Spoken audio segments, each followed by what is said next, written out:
नमस्ते दोस्तों, मैं डॉक्टर सिमरन। जैसा कि हम जानते हैं कि आजकल हर कोई भागा दौड़ी में लगा हुआ है, जिसके कारण बहुत से लोग जो हैं वो अपनी सेहत का ध्यान नहीं दे पाते। उसी कारण बहुत सी ऐसी बीमारियां हैं जिससे वे जूझ रहे हैं, और उन्हीं में से सबसे बड़ा जो चिंता का विषय आजकल बन गया है वो है किडनी की समस्या। तो आज हम इसी विषय पर चर्चा करेंगे कि क्या आयुर्वेद में किडनी समस्या के कोई इलाज है। तो आइए आज हम देश विदेश के प्रसिद्ध आयुर्वेदा विशेषज्ञ डॉक्टर नवीन आर्या से इस विषय में चर्चा करेंगे। नमस्ते डॉक्टर नवीन। नमस्ते जी। आयुर्वेद योगाश्रम उत्तर भारत का पहला ऐसा सेंटर जहां एक ही छत के नीचे आयुर्वेद, पंचकर्म, प्राकृतिक चिकित्सा, योग, सिद्ध चिकित्सा एवं कोलोन हाइड्रोथेरेपी से शरीर में व्यक्त पुराने जटिल रोगों की चिकित्सा की जाती है। डॉक्टर नवीन आर्या एवं डॉक्टर अंजू आर्या आयुर्वेद योगाश्रम में प्रत्येक आने वाले रोगी की पूरी हिस्ट्री लेकर नाड़ी परीक्षा करके रोगी की चिकित्सा के बारे में परामर्श देते हैं। इसमें देश विदेश से हजारों लोगों ने आकर पुराने एवं जटिल रोगों का इलाज करवाया। समय समय पर पंचकर्म, योग और आयुर्वेद के रिफ्रेशर सर्टिफिकेट कोर्स भी कराए जाते हैं। तो डॉक्टर साहब, जैसा कि हम जानते हैं कि आजकल किडनी की समस्या बहुत बढ़ गई है, तो इसके कारण क्या हैं?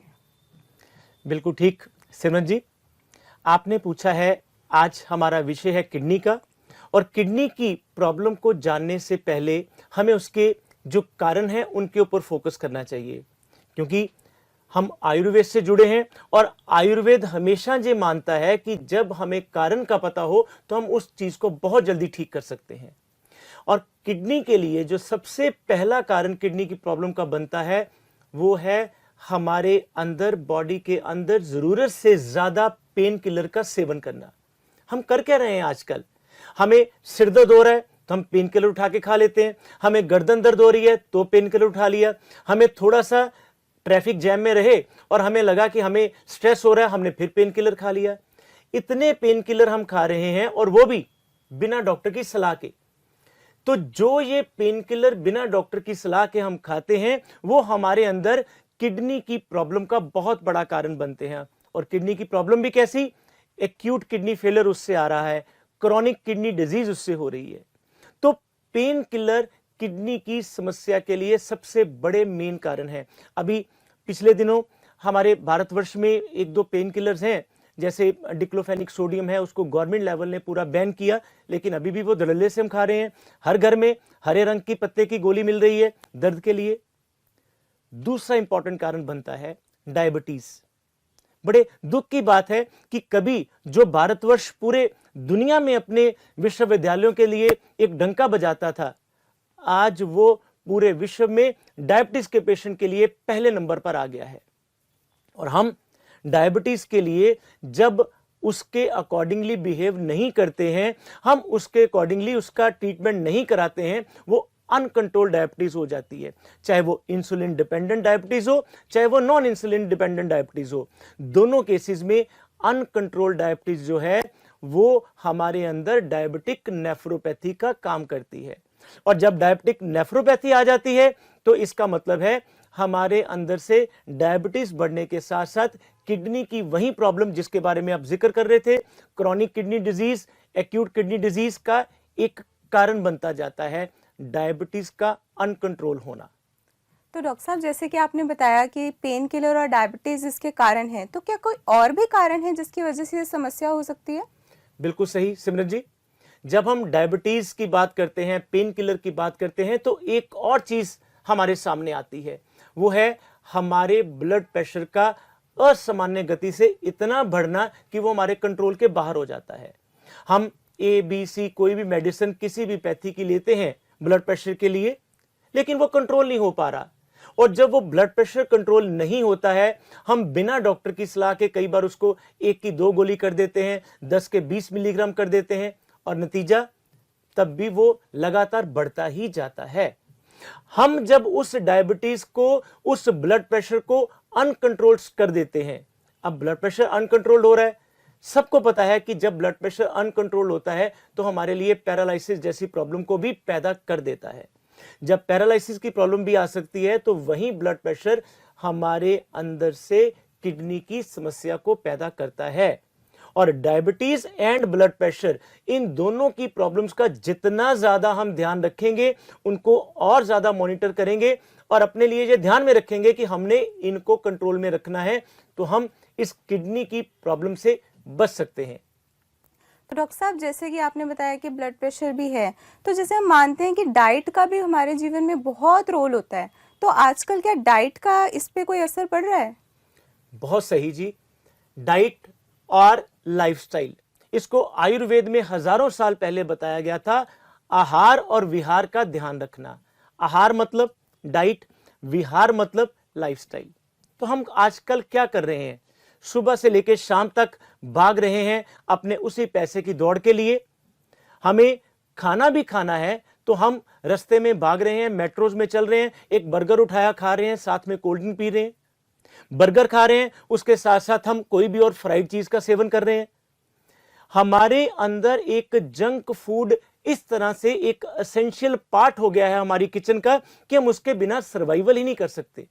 हाँ, इस बात को तो मैं जरूर मानता हूं कि हमारे गांव में हम फिर भी किसी ना किसी तरीके से बचे हुए हैं, लेकिन जो हमारे मेट्रो सिटीज हैं, हमारे बड़े शहर हैं, हमारे काम का प्रेशर है, हम अभी अपने टेबल पे चाय और कॉफी इतनी ज्यादा मात्रा में सेवन करते हैं। अब जैसे चाय है, हम आज के दिन में बिना बेड टी के सोच ही नहीं सकते हैं कि हमारे दिन की शुरुआत कैसे होगी।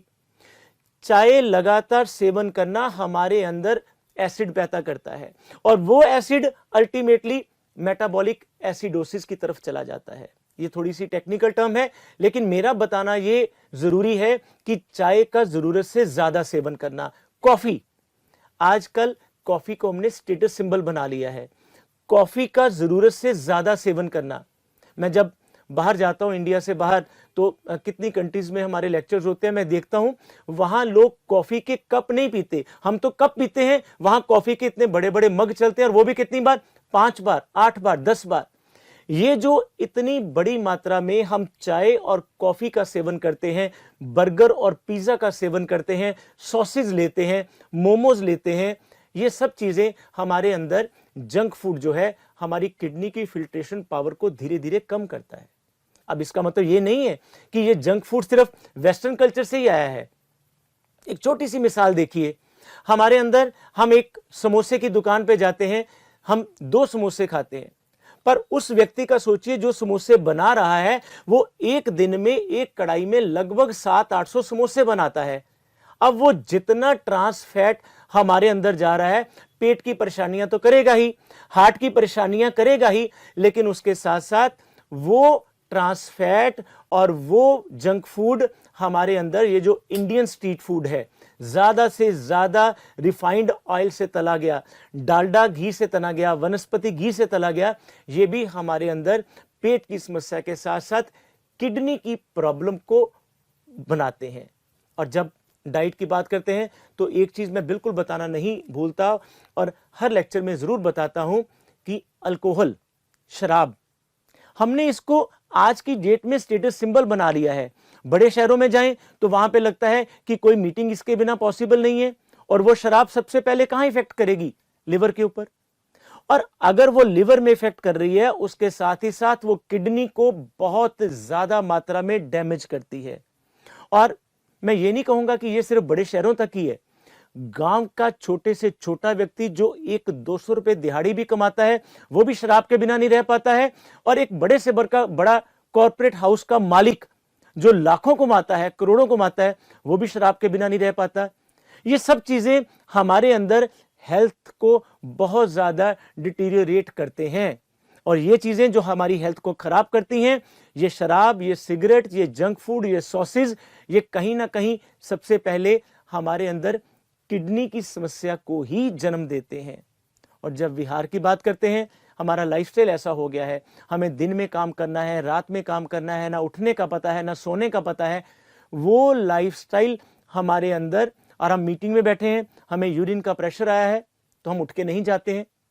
हमारे पास आयुर्वेद में शुरू से बताया गया, आप जानते हैं, आयुर्वेद के आप डॉक्टर हैं, कि किस तरह से आयुर्वेद में आधारणीय वेग के बारे में बताया है। हम यूरिन के प्रेशर को रोक रहे हैं, वो अंदर ही अंदर हमारी फिल्ट्रेशन पावर को इफेक्ट करता है और ये चीजें हमारे अंदर किडनी की प्रॉब्लम को पैदा कर रही हैं। हमें इसके लिए बहुत ज्यादा संजीदा रह के इसका हल ढूंढना है। तो डॉक्टर साहब, क्या स्ट्रेस का भी इसमें कोई रोल प्ले है? बिल्कुल जी, मैं अभी बता ही रहा था, जिस तरह से हम आहार और विहार की चर्चा कर रहे थे, हम लाइफस्टाइल डिसऑर्डर्स की बात कर रहे थे। आमतौर पे जितने भी हमारे व्यूअर्स हैं, जो हमारे दर्शक हैं, वो समझते हैं कि जो स्ट्रेस लेवल है, जो तनाव है, जो एंजाइटी है, वो सिर्फ हमारा एक मेंटल डिसऑर्डर है। नो, ये एक मेंटल डिसऑर्डर नहीं है। ये इसके साथ साथ हमारी बॉडी के हर अंग तक इफेक्ट डाल रहा है। इसकी एक छोटी सी एग्जांपल मैं आपको बताना चाहूंगा कि किस तरह से स्ट्रेस हमारे अंदर नुकसान करता है। एक न्यूयॉर्क में एक साइकोलॉजिस्ट का एक ग्रुप है, उन्होंने एक एक्सपेरिमेंट किया। आपके हाथ में एक आइस क्यूब रखा और आपको सम्मोहित किया कि ये आग का गोला है। अब नो डाउट, अगर आपको हिप्नोटाइज कर रहे हैं कि आग का गोला है, आप एकदम से उसको उठा के फेंकेंगे। ये बात सबको समय में लगती है, लेकिन आपको हिप्नोटाइज करके वो जो बर्फ का गोला था, उसने आपके हाथ में छाले भी डाल दिए। आप देखिए किस तरह से दिमाग की जो तरंगे हैं आपके ऊपर इफेक्ट डालती हैं। ये बात मैंने इसलिए आपको समझाई कि स्ट्रेस का बहुत ज्यादा रोल होता है हमारे बॉडी के हर इफेक्ट के ऊपर, हर बॉडी पार्ट के ऊपर, हर टिश्यू के ऊपर, हर सेल के ऊपर, हर मॉलिक्यूल के ऊपर। तो हमें ये जो स्ट्रेस होता है, आज हर व्यक्ति अपने घर में किसी ना किसी तरह से तनाव का मरीज है। और जब तनाव का मरीज होता है, वो व्यक्ति सिर्फ एक तनाव की दवाइयां नहीं खाता, वो अपने आसपास के माहौल को भी खराब करता है और उसके साथ साथ उसके एक्सक्रीटरी सिस्टम के ऊपर, जो कि किडनी है, बहुत बुरा इफेक्ट पड़ता है। और जो एक्सक्रीटरी सिस्टम, जो एक्सक्रीशन है, जब उसके ऊपर इसका फर्क पड़ेगा तो ये हमारे अंदर acute kidney disease, chronic kidney disease और उसके साथ साथ कई बार एल्ब्यूमिन यूरिया और प्रोटीन यूरिया जैसी प्रॉब्लम भी पैदा करता है। तो ये जानना हमारे लिए बहुत ज़रूरी है कि आपने सिमरन जी बहुत अच्छे तरीके से पूछा कि इनके हमारे लिए क्या क्या कॉजेज हैं, क्या क्या रीजंस हैं, क्या क्या कारण हैं। हम अगली एक मुलाकात में और भी बताएंगे कि अगर हमने सब इनके चीज़ों के बारे में जाना है तो इसका इलाज किस तरह कर सकते हैं। तब तक के लिए धन्यवाद। नमस्ते। नमस्ते, डॉक्टर नवीन आर्य, आयुर्वेद योगाश्रम से। हम अक्सर बात करते हैं कि आयुर्वेद योगाश्रम की जो रीनल केयर किट है वो किस तरह से यूरिया और क्रेटिनिन को कम करती है, किस तरह से किडनी की इम्यूनिटी को बढ़ाती है। आज आप देखेंगे कुछ हमारे पेशेंट्स के लाइव टेस्टिमोनियल्स। पेशेंट आते हैं हमारे पास, यहाँ पर दवाई लेने आते हैं और जब ब्लेसिंग्स देके जाते हैं तो हम कईयों को रोक लेते हैं। नमस्कार डॉक्टर नवीन आर्या सर। नमस्ते जी, रेखा जी। मैं पटना बिहार से बिलोंग करती हूँ। ठीक है। और मैंने आपका यूट्यूब पे सेशन देखा योगाश्रम के बारे में। आप तो बड़े हेल्दी लग रहे हैं। आपको आयुर्वेद योगाश्रम के सेशंस किस लिए देखे? सर मैं बहुत टाइम से हाई ब्लड प्रेशर से सरवाइव कर रही हूँ। ओहो, कभी ऐसा तो नहीं आपने महसूस किया कि आपको चलते समय कोई सांस फूल रहा हो या कुछ और? सर जब भी कभी मैं स्टेयर चढ़ती तो मुझे मतलब बहुत जल्दी थकान, वीकनेस वैसा फील होने लगा। ठीक है। और कितना आपका, जब आपने पहली बार चेक कराया तो यूरिया और क्रेटिनिन कितना आया? यूरिया कितना लगभग आया या क्रेटिनिन बताइए पहले। सर 11.2। ओहो, ओके। जो कितनी देर पहले की बात है? Sir 2 months ago। 2 months ago। और तब से फिर हमारे बारे में आयुर्वेद योगाश्रम का आपको कैसे पता लगा?